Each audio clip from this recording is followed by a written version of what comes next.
Okay, so today I am going to be just doing a run of Touhou, FDF, which is Fantastic Danmaku Festival. This is not actually one of the official games. This is a remake by some Chinese company. However, it does happen to be the first Touhou game I ever played, as well as my first bullet hell game ever.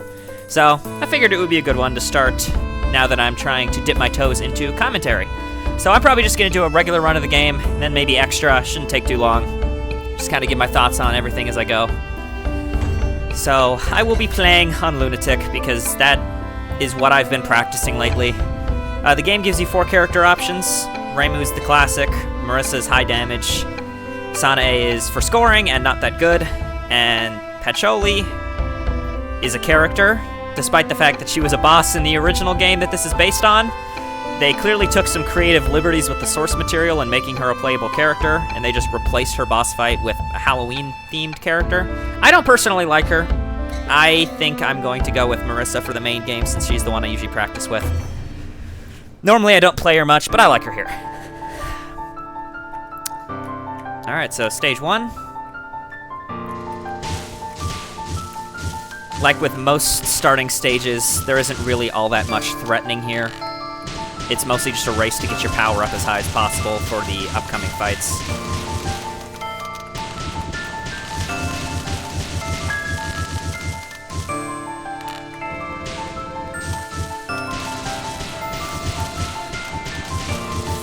You'll notice, as I go through this game, that compared to a lot of the actual official Touhou games, there is an absolutely enormous quantity of streaming required. And that does make a lot of the stages a little easier. The Lunatic on this game is definitely not as difficult as the Lunatic as some of the others. But, I don't know, maybe that's part of the reason I found it comfortable to start with. And speaking of gameplay, this is actually the first boss. I kind of just jumped into her. That was Nyx. She's an OC character in the game? I don't know, as I mentioned earlier, this game is based heavily in Touhou 6, which is one of the official games, and actually the first one to be released on Windows. The game's plot, characters, and fights are generally inspired by it pretty closely, but they took some creative liberties in there, as mentioned earlier. They completely replaced 2 boss fights, this one being the less interesting one to have replaced, since Rumiya in the original game wasn't all that interesting anyway. Honestly, none of the stages 1, 2, and 3 bosses are ever all that interesting. But it was weird that they replaced the stage 4 boss. And then in the sequel they made, which replaces Perfect Cherry Blossom, they changed multiple of the bosses, which is even weirder.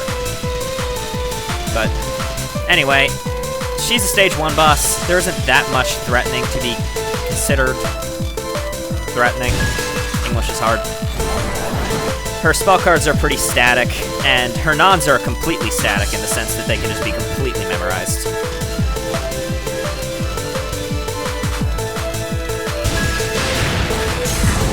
The trick with this card is that it occludes your vision, but the yellow bullets are, like a lot of things in this game, stream. So when it's getting hard to see, you can just keep moving in one direction. And none of the big yellow bullets will hit you. The red ones aren't dense enough to much of an issue. Stage 1, not too bad.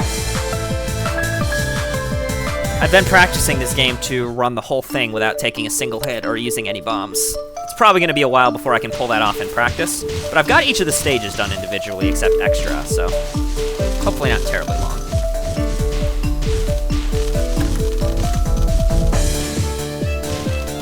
This bit's amusing, as the bullets are actually aimed around you, so you can just sit still the whole time and nothing will hit you.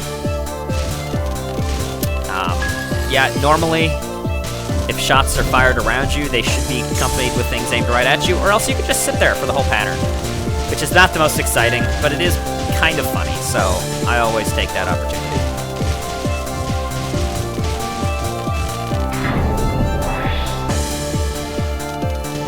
Of course, despite all the changes they made to this game, Daiose is still for some reason the mid-boss. She does have a spell card this time, though, which she definitely didn't in the original game.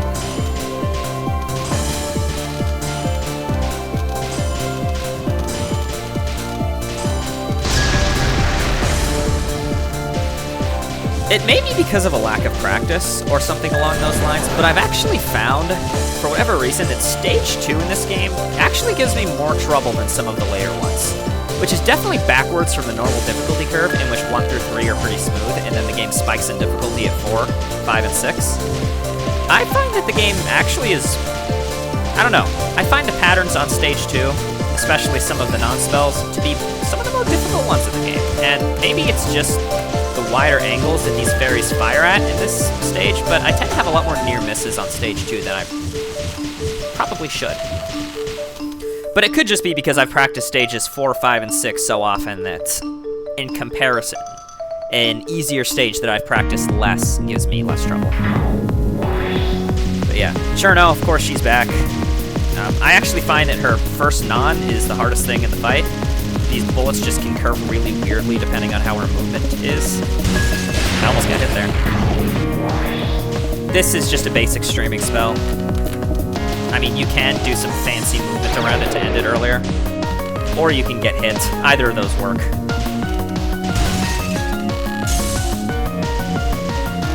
In comparison, her second non isn't too threatening. It's pretty standard. The cyan and blue bullets are aimed, and the gray ones seem to just be pretty random, so they can be moved through pretty easily. For this one, this spell, the giant blue icicles have much larger hitboxes than they might appear, so I like to really stay away from them. But yeah.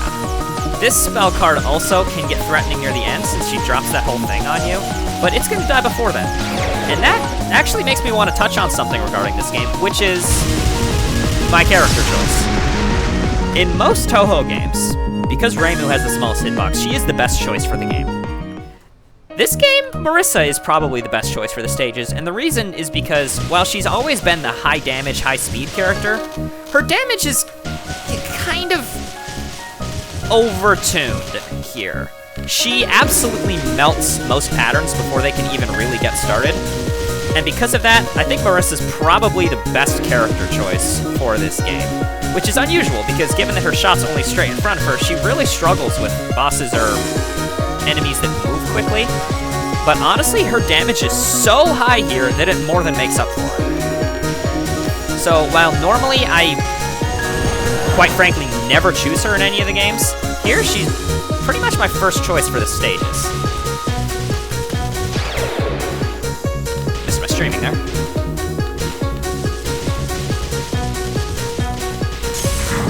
Alright, and then we have Mei Ling as the mid-boss and the main boss of this stage, so that much is normal.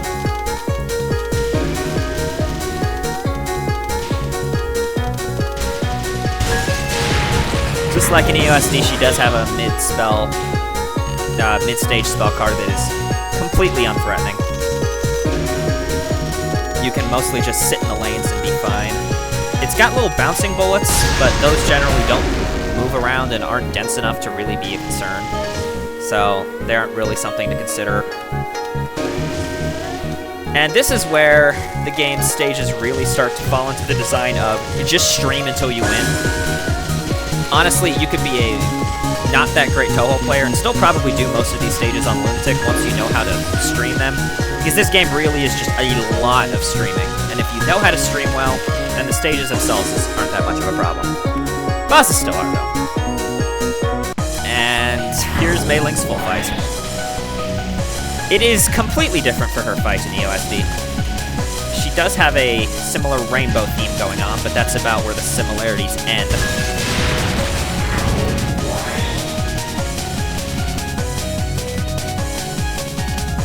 And I actually find that this fight has much harder nons than spell cards. Most of the spell cards are kind of gimmicky, like this one, hide in the lanes and random dodge. But some of her nons are actually pretty dense and scary, like this one, which isn't too bad if you move back and forth between the sides, but if you try and dodge it right under her, it's not easy. I suspect it's static. I feel like it's mostly static, but I've never been brave enough to really figure that out for sure. Whereas in comparison, most of her spell cards are gimmicky and can be done pretty consistently the same way, like this one. Tap right, tap left, dodge in the middle, rinse and repeat. Although, since I'm Marissa, again, it's not really gonna last that long. And then, most likely, this is her attack that clips me the most. just because it can get pretty dense near the bottom. Those kunai are aimed, so it's not too hard to avoid them, but it's pretty chaotic near the bottom.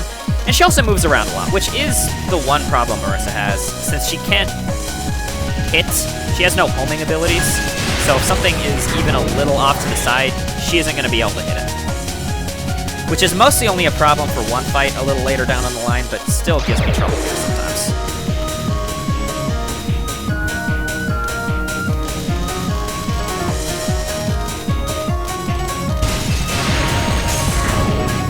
Another thing of note is that in this game, sometimes bosses change more than you might expect on higher difficulties. So in the main Touhou games, there's only a couple instances I can think of where extra spell cards are straight up added on higher difficulties.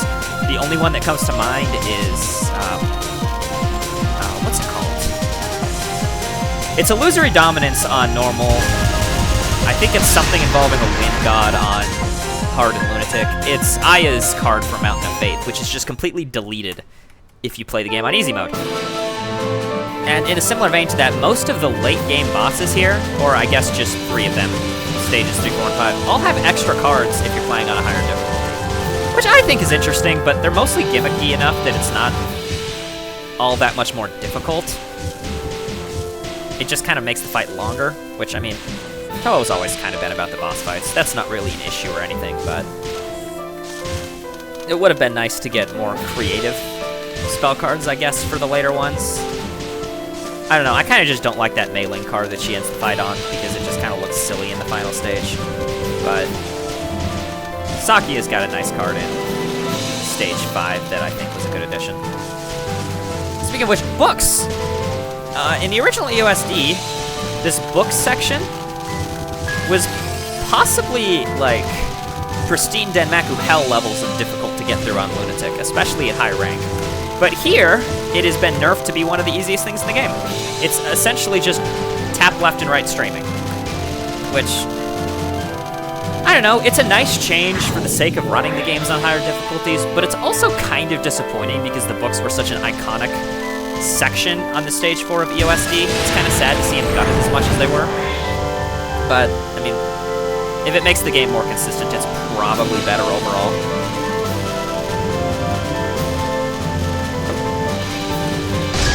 I got a little tight near the end. This stage also continues the trend that the previous couple ones started, in that you can solve most of the problems that the fairies throw at you just by tap left streaming or tap right streaming. Thankfully, stages 5, 6, and the extra stage are a lot more, I guess, creative in terms of how they're built. Because most of the early stages kind of all feel similar. They've got fairies, larger ones on the left and right that are throwing more difficult stuff at you, while the smaller ones throw easily streamable bullets. Kind of just starts to blend together at some point. But you can also tell that the team was kind of trying to figure out how they wanted to build the game at first. Since this was their first, they've released 2 games. The second one being much more polished. And yeah, this is not Patchouli. That's Kawakuma, the mid-boss from the original Stage 4, who is apparently a boss now, because they had to fill it with someone now that Patchouli's a playable character. In comparison to Patchy's elemental magic, her theme is a lot of Halloween-based spell cards, which I don't care that much for.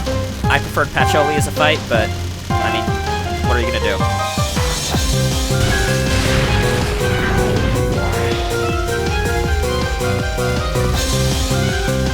This card is very dense, but generally just by looking in the middle of the screen, you can tell where most of it's gonna go, so it's not too hard to dodge it. The issue for me is that, in a similar vein to a lot of spell cards with lots of moving parts, and especially a moving boss, it can be hard to end as Marissa. If she just doesn't want to be around you, then it can last a long time, since she can move around up there and you're stuck in the corner. This spell card is her hardest for most characters, but again, because life is easy with Marissa, you can just kind of sit in the middle of the screen, misdirect the first shot, and it's a free count. Another case of how Marissa just breaks this game.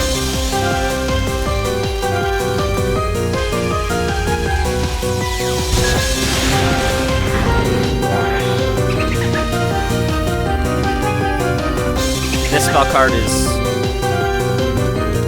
a spell card. Very uninspired, honestly, just rain. This one, in comparison, is much more interesting. I like this spell card. It forces you to move around a lot, and also kind of gets me every now and then. And this one, in comparison, is a lot less interesting. She throws pumpkins at you. It's kind of streamed, but you can't really dodge the things macroing, but even still, it's very easy. That's actually a trend with the extra cards that they've been adding to the higher difficulties. They're interesting, and they're longer. They make the fight longer, at least.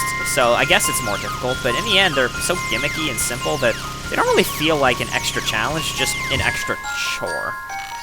I don't know, maybe that's not a nice way to put it, because I like their addition, and chore makes it sound like they shouldn't be there, but I wouldn't have minded if they were tuned to be a little more difficult. That being said, this game was originally far more difficult than it was now. It ended up getting some pretty hefty nerfs. I think in the original version it was like obscenely difficult in the game. And now it is not that. Which, for the sake of casual play, is definitely an improvement.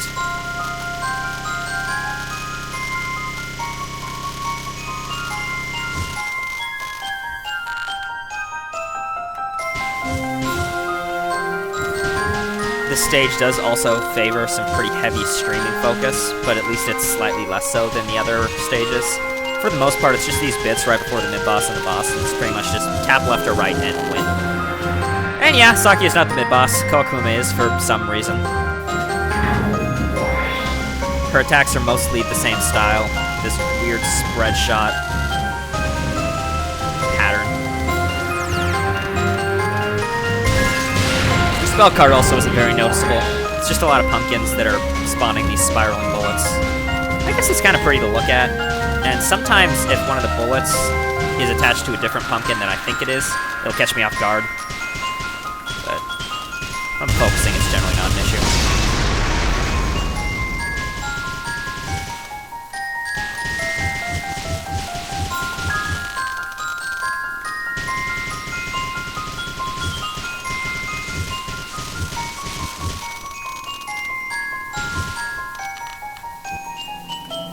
Another case of Marissa breaks the game in the sense that I can kill these fairies before they even fire more than a couple bullets.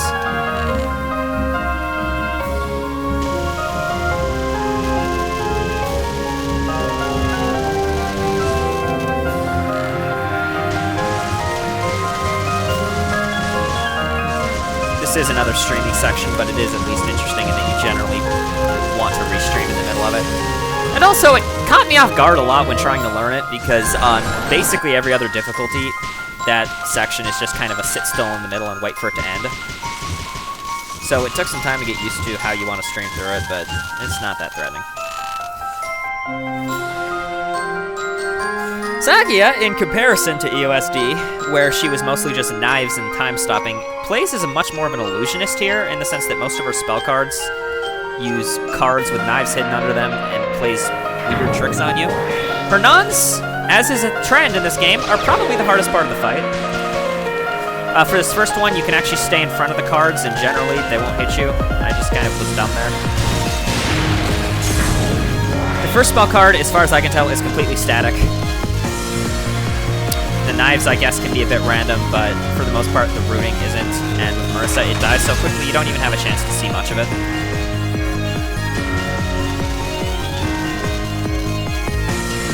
These nuns are where the fight can get really challenging, because she has a tendency to stay out of the way of your shooting, and so it can last a while. Plus, these knives are a bit fast and hard to keep track of, so I actually tend to find those nuns to be the more difficult ones in the game. This spell, in comparison, is pathetic for a lipstick spell. It's just not thick enough on those lines. She spawns these lines, you need to get into the right ones before it sets up and stabs you. But there's too much free space. It's easy to macro into one and then just adjust quickly with an unfocused movement.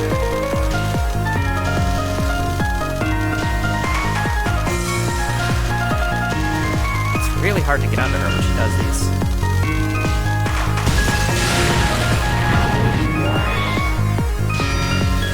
And This is one of those spell cards that has about a million ways to kill you, but once you get used to them all, it's not that big of a deal as long as you don't just run into a knife moving slowly across the screen.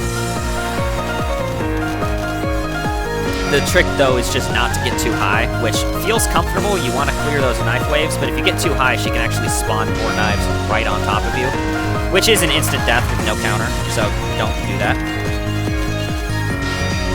And I'm kind of running into the same issue that I've hinted at before that Marcy tends to face, and that lasted a long time since I couldn't really get under her. This is the new spell card they add on Lunatic. It's mostly just knowing how the waves form and moving left or right. But, I don't know, I really like it just because it's cool. It dies too quickly to be that much of a threat, though. And her last spell card, again, depending on how quickly you kill it, is either not that big of a deal or it can be really unfun. If she gets too far to the side of you, then the waves can come at some really odd angles and get you hit, like that. But if you can stay under her and end it quickly, it's not that big of a deal. Wow, I lost a lot of hits that stage. Will I make it through stage 6? Who knows?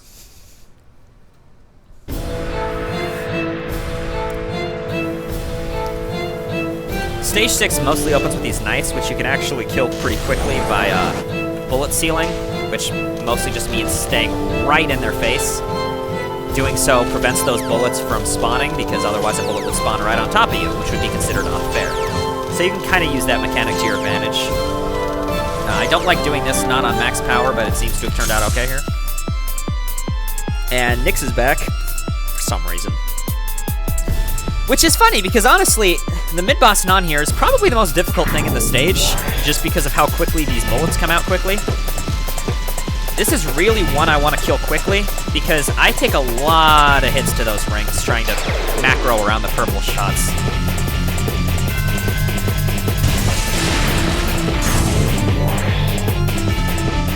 Her spell card in comparison, not at all difficult, at least I don't think it is. It is, however, very pretty. I quite like the galaxy feel it has going on, even though I don't really know why it has a galaxy motif.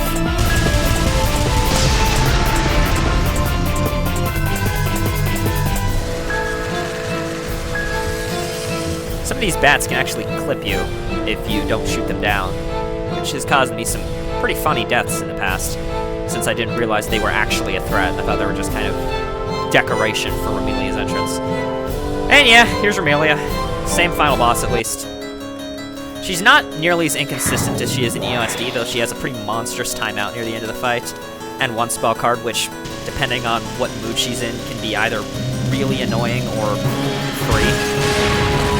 First spell here, kind of a pushover. It's Walpurgis Knight, which is a hilarious name for a spell card. I did take a hit to it, since I wasn't really paying attention. Her nons generally follow the same motif of her running left and right, and spawning a bunch of crap, then staying in the middle, and firing more crap at you, which is good, because you need time to hit her with Marissa, since she's jumping around. This spell is probably her second hardest. It has a really bad tendency of trapping you in place. If you're not moving when she spawns her spear, it just locks you into place and guarantees a death, so you really need to keep moving. It used to kill me a lot, especially when I was trying to practice this fight a long time ago. But, I don't know, I got used to it. It's not so bad now. She's actually about to have a double spell card coming up early in the fight, which is a bit unusual, but it's not like Zone hasn't done that as well.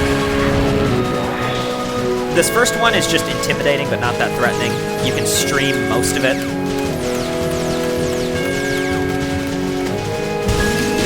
And then here's Castlevania Break, which is really RNG dependent on how clearable it is. It can spawn really stupid from time to time, but it looks like it was nice to me today.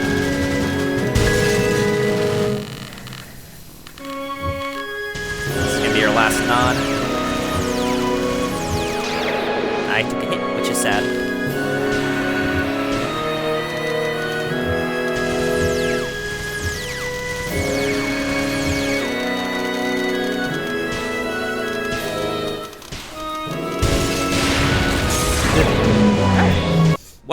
That's unfortunate. I didn't realize she would pop up to the top of the screen and just hit me like that, so I guess I don't get the 1 credit clear.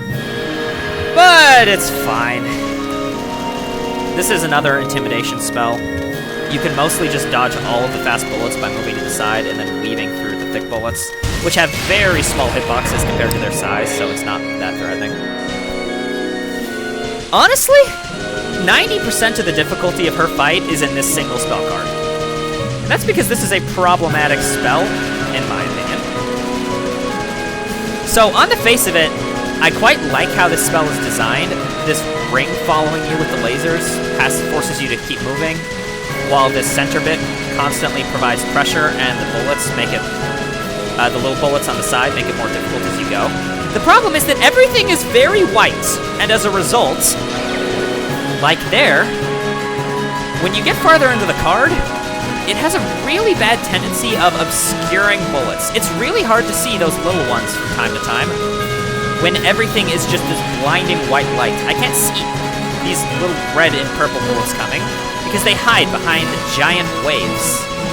Because of that, while I like the spell card in design, in practice it kind of just feels unfair half the time. But, whatever. I've gotten a little more consistent at it with time, though not to a level that I am comfortable with. Her final, in contrast to Scarlet Gensokyo from EOSD, is not threatening. The large white bullets that kind of oscillate are the only real danger here because they take up a lot of space in the safe lanes. But there also just aren't that many of them, and usually you can get around them before they prove too much of a big deal.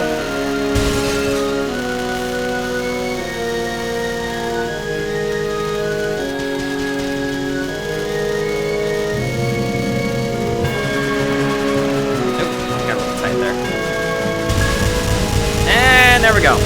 Not quite a 1 credit clear, which is sad. I took way too many hits in stage 6. But, you know, sometimes you're just not on your game. It's not like I didn't warm up prior to this anyway. So, ending stuff. This is all in Japanese, which is beautiful.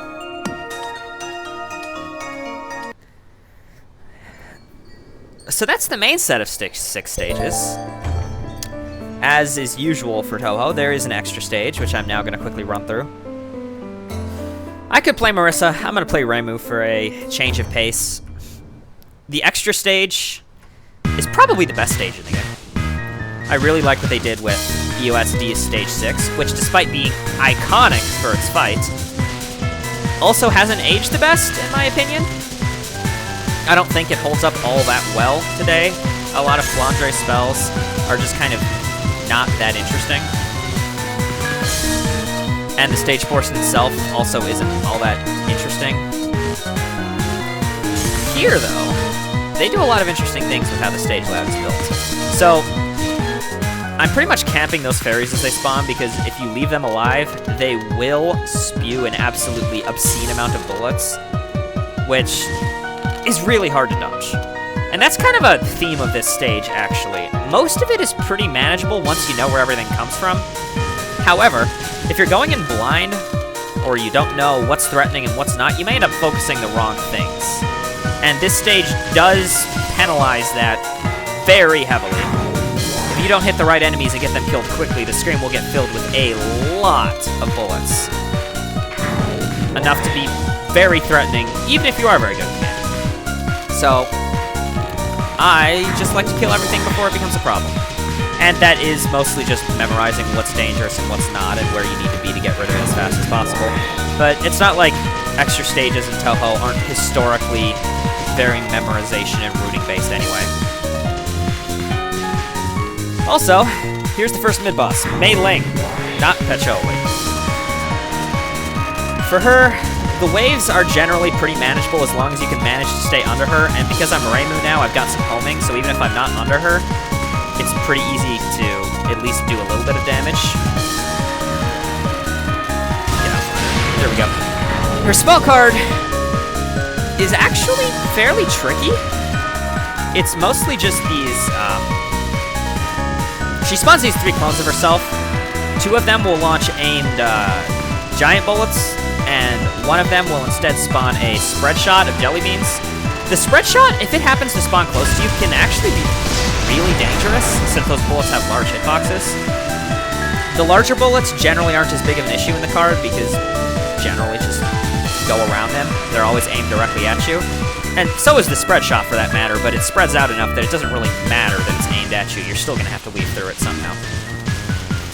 This bit's another case of knowing what the threat is. These little balls on the left and the right previously are very dangerous and will fill the screen with an obscene amount of shots, but if you know where they are, you can kill them with pretty much any character very quickly. This bit I find easiest to just do completely vertical.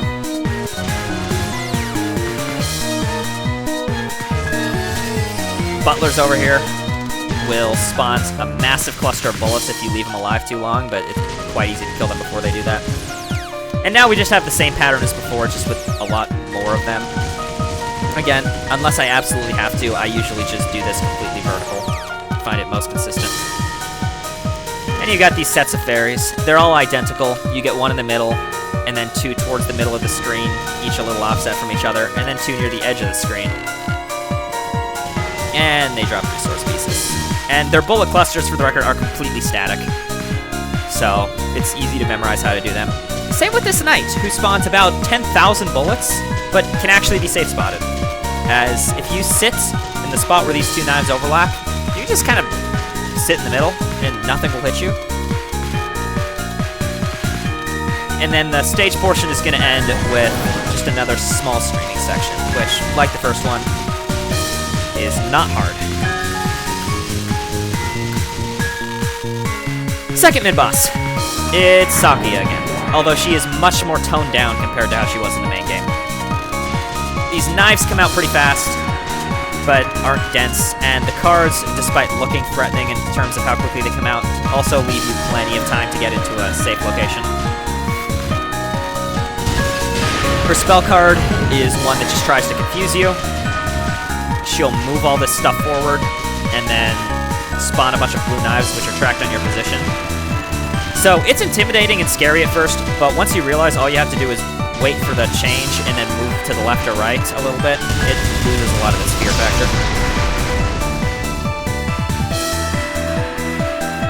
And on to the main attraction, Flandre. So as opposed to EOSD, where she was kind of boring, honestly, and I know fighting words, she's probably the most infamous extra stage boss in the entire series. Now, her fight was kind of boring in EOSD. Here, it's a lot more interesting. The team that made this game did a pretty interesting job in trying to bring out the characters' personalities more out in their fights. Of course, sometimes it delves a little too much into fanon rather than canon territory. Example of that is in the sequel to this one.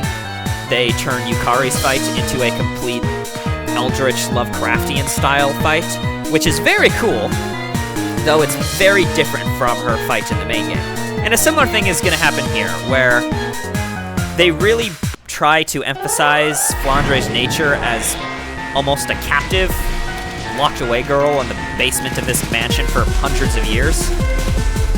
And you'll definitely see that motif in a lot of her spell cards and the way they present themselves. Her nons, being Flandre nons, are not worth mentioning.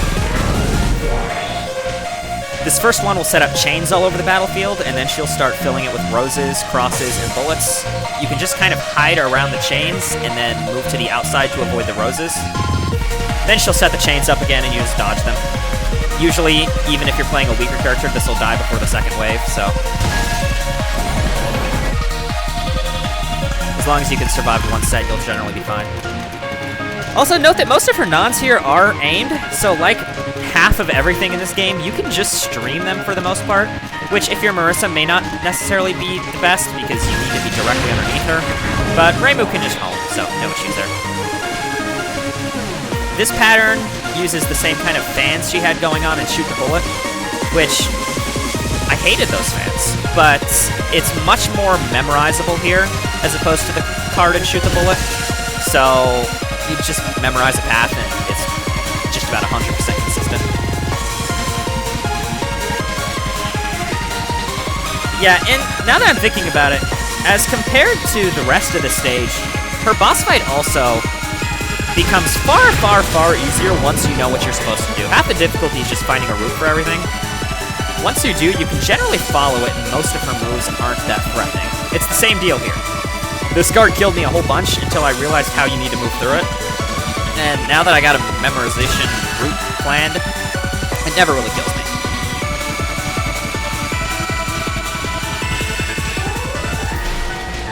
More spiraling circle nons. They really should give her something more interesting.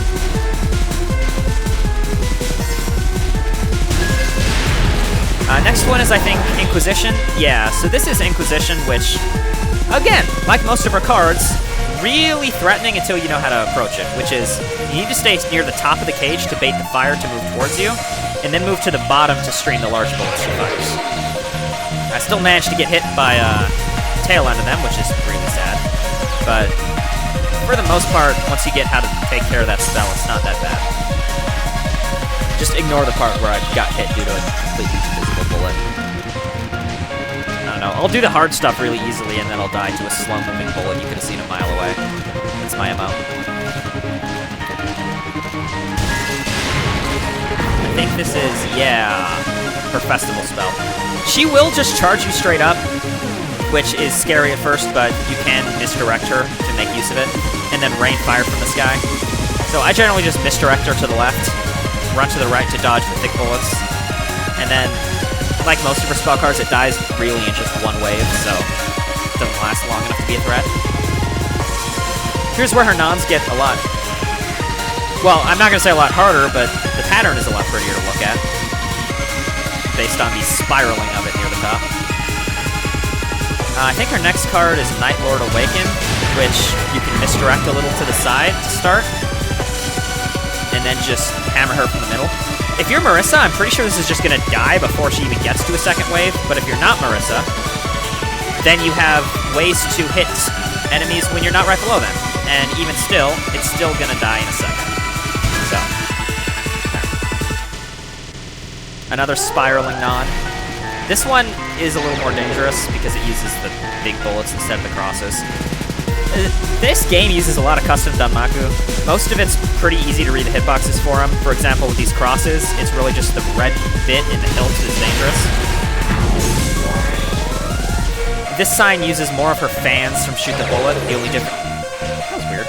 The only difference is that they go away if you get near the center of them. I'm not really sure what happened there, but whatever. Point is, this card encourages you to be aggressive since you can clear most of the fans before they get near the bottom. And if you don't act aggressively, it will pin you down. The original version of this spell was even worse, but that's one of the things that got nerfed. This is her one unique non. It's very intimidating at first, but it's basically just left-right. Unless you lose the pattern like that, and I almost got hit there. Alright, and now for the timeout roulette. And I mean that literally, because this first time out is basically a roulette. She's going to fill all those coffins with roses, and only one of them will not be filled. You need to be in front of that one. Then she'll do it 5 times. I generally try to look for which one is filled with my peripheral vision. I just find that most consistent. And I don't try to memorize exactly which coffin it is, just the rough location. Because you do have some time to make adjustments right before it fires. Oh! Okay. I managed to get a death bomb off there, but it did almost go down. I didn't see where the safe spot was. Alright. Well, now I see where it is. Very bottom. And it barely moved.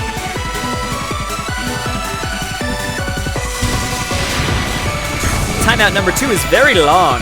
This is Isolate Funeral. It's got 3 stages. First one's just that little set of 4 rings.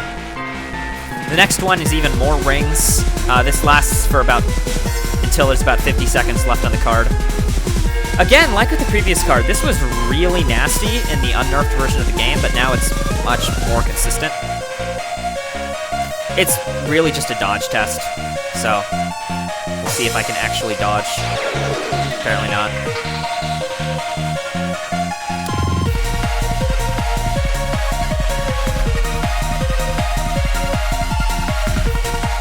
Alright, and the last part of the spell card She'll spawn these roses, which will occasionally converge on your position after every few seconds.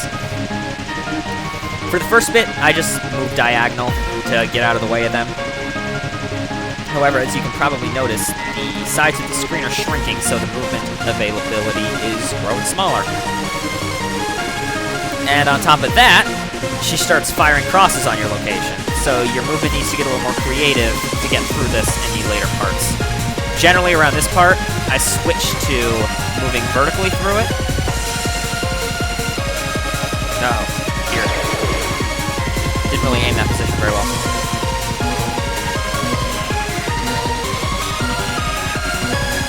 And the last bit, you can just hide out in the middle, and it will catch you. Honestly, if you're going for a full clear of this stage perfectly, which I will be doing soon, this is 90% of the difficulty. This is her final spell. It's not QED, as you can tell, though it does also share the rings bit. It's quite challenging, especially in the later phases when she brings these walls of bullets in. You generally need to move to the side to get through them. If you try and take on both sets at once, it won't go well. The problem is when she starts mixing in fire, as well as trying to dodge through those bullets, it can get a little hard to handle. The fire is aimed, but you have to move pretty carefully to get through the pellet bullets anyway, so the fact that it's aimed doesn't really make it any easier. And in the final stages of the spell, the density of the fire is really, really high. See, I don't actually have a capture of this yet, which I hope to have someday. And I'm actually out of spare lives, so I'm going to focus and try and clear this. I'm going to throw a bomb out just to be safe while I'm getting my bearings here. I don't normally like to bomb since it kind of discourages you from learning the patterns, but, you know, sometimes you just got to do it.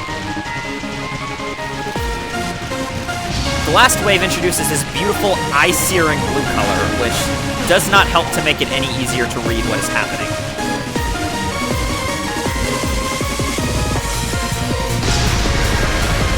Alright, there we go. And that's the extra stage complete.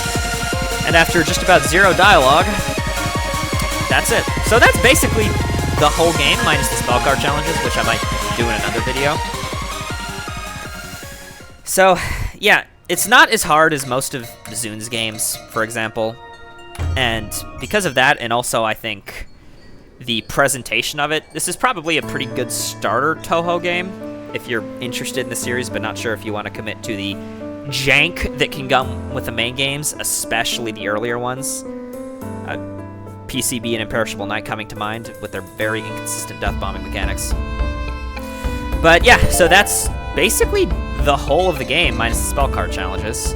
I mean, there are 2 characters I didn't showcase, but I mean, I guess they do play fairly differently.